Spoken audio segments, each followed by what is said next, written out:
In this video, we're going to talk about fiscal policy.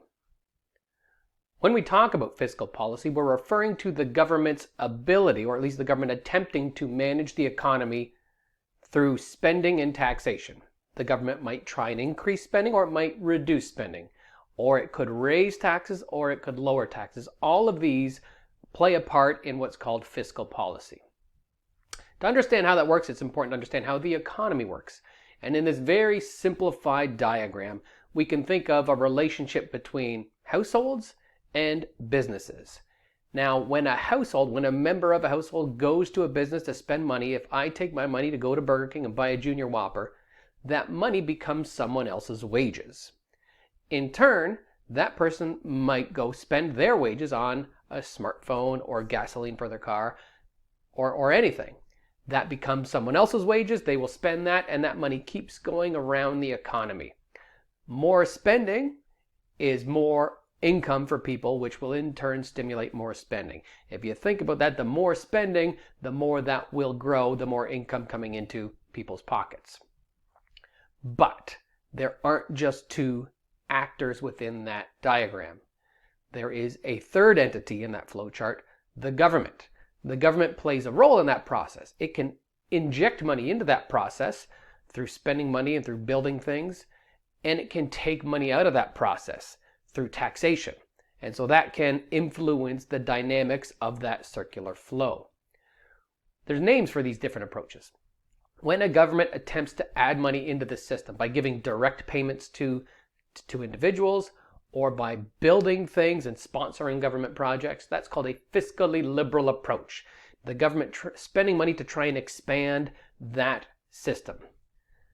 Alternatively, governments could take money out of that system or try and temper it by taxes, so reducing taxes or reducing spending. This is called a fiscally conservative approach. Those are two different approaches to fiscal policy. Now, these can have an impact on the country's finances and on the nature and type of policies that are delivered. For example, government might spend, in a fiscally liberal approach, government might spend more money than it receives in taxation. That creates a gap, and that gap is known as a deficit, when the government is spending more than it is taking in. On the flip side of that, government might bring in a lot of money through taxes and then spend only a little bit of it. That leaves another gap as well. That gap is called a surplus. Now, whether a government is in a deficit or a surplus can influence the way it handles challenges, whether it be national security, natural disaster, global pandemic. The surplus versus deficit situation, the fiscal health of a government, can determine how it will respond to different policy problems.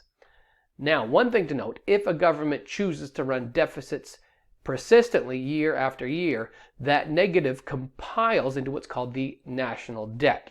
Sort of, if each month the deficit would be the equivalent of your credit card statement for that month, the national debt would be the accumulation of debt, more analogous to a mortgage.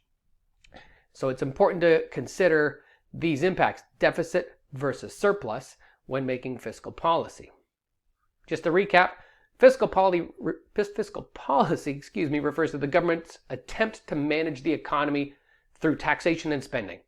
There can be fiscally liberal approaches, there can be fiscally conservative approaches, and those decisions can produce surplus or deficits.